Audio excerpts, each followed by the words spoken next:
Hello and welcome to the State of the Fleet Industry, a weekly video series produced by Automotive Fleet magazine. I'm Mike Antich, editor of Automotive Fleet, and today I'd like to examine what's occurring in the commercial fleet market for the week of June 29th, 2020.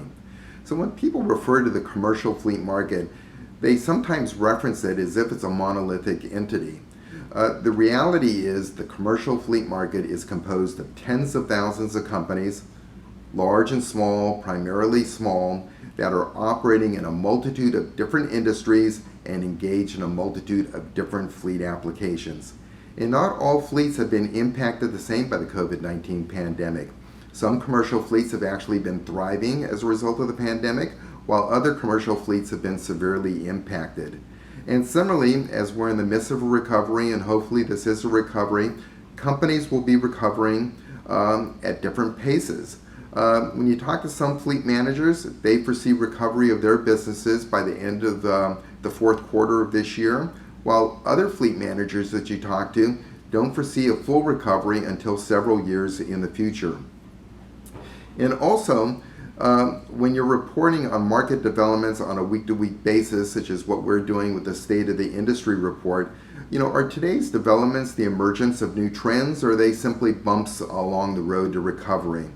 And this all feeds into this re-emerging feeling of uncertainty. When you're realistic about it, most fleet managers do not know when their businesses will fully recover. And the reality is that the recovery of the commercial fleet market is totally dependent on many outside variables over which fleet managers and their management have absolutely no control. So when you look at these outside variables, one example is the recent reemergence of coronavirus infections in key states such as Arizona, Texas, and Florida.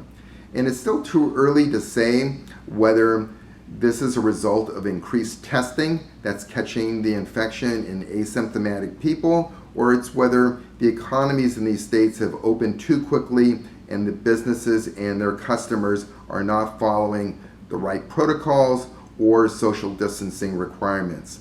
But there is one positive aspect, and that's that despite this increase in infections, the mortality rate has not gone up commensurately.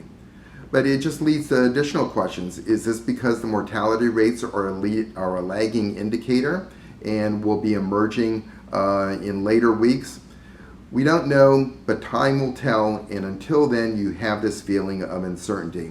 But there is one important barometer that's going to be occurring and being released in the next several days, and that's the job report for the month of June 2020, and it will be released this Thursday, July 2nd.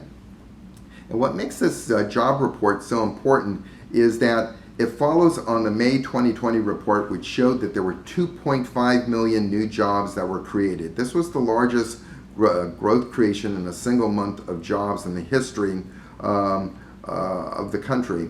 And no one predicted this. That's what's the important thing, is no one predicted this. In fact, everyone was predicting that unemployment was to increase. The question now is, with the upcoming June 2020 report, is this a trend that's going to carry over into the month of June? And whether it does or doesn't, in my mind, it will be a good indicator of whether we're looking at a fast recovery or whether we're looking at a longer recovery.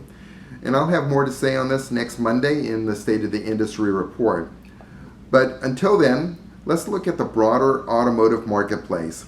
And things are still looking good. There continues to be strong retail demand, although there are tight inventories on dealership lots.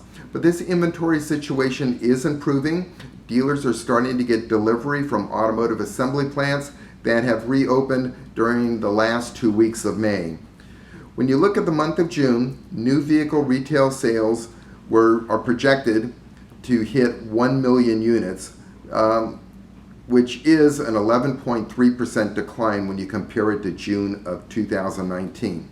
But nevertheless, 1 million new vehicles sold in 30 days is really welcome news, considering our recent experiences from the initial depths of the pandemic back in the months of March and April.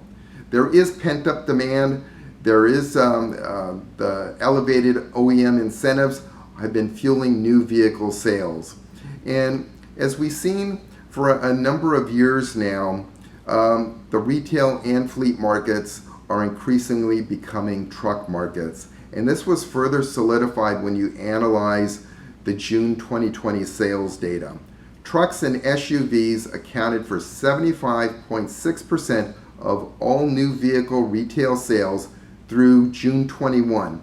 And this is the highest level ever for the month of June. But there are aspects of uncertainty that are emerging in other areas, and in particular fuel prices. And fuel prices are starting to creep upward. Gasoline prices reversed their downward direction that was happening in the month of May and have now increased, where as of today, June 29th, the national average per gallon cost of gasoline is $2.23. And likewise, the national average diesel fuel price hit $2.43 per gallon on June 22nd. Now this was a 3 cents per gallon increase over the prior week. So even though prices are trending upwards, when you look at it more broadly, in the case here of diesel prices are still down a full 62 cents per gallon when you compare it to same time last year. The next area that I like to examine deals with the wholesale used vehicle market. And the news here is good. Both demand and sales continue to be strong, and a good example of this occurred on the week of June 19th when Manheim, Pennsylvania held its 75th anniversary with an online-only sale that featured a consignment of 10,000 vehicles, of which 8,200 of which were sold digitally, representing an 82% conversion rate. But dealers have been very vocal about the fact that they want to return to in-lane bidding, and more physical auctions are starting to open, and this was initially led by the independent auctions, who have witnessed great success from this. But now the two largest auction chains, Manheim and Odessa, are launching pilot programs for in-lane bidding by dealers.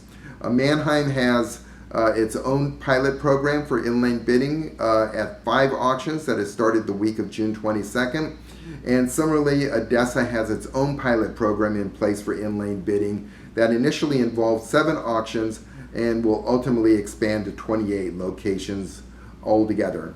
So the situation in the wholesale used vehicle market continues to remain strong, which is good news for commercial fleets. And what I'd like to do is I'd like to round out this and conclude this presentation by examining what's occurred recently in California. And just last Thursday, June 25th, the California Air Resources Board announced that it has unanimously approved standards that will set in motion for the conversion of California's truck population to ultimately become comprised of zero-emission vehicles. And the mandate's going to start with the 2024 model year requiring 5 to 9% of trucks sold there to be zero emission, and this rises to 30 to 50% by 2030, with the ultimate goal that by 2045 all trucks in California will be required to be zero emission vehicles if feasible.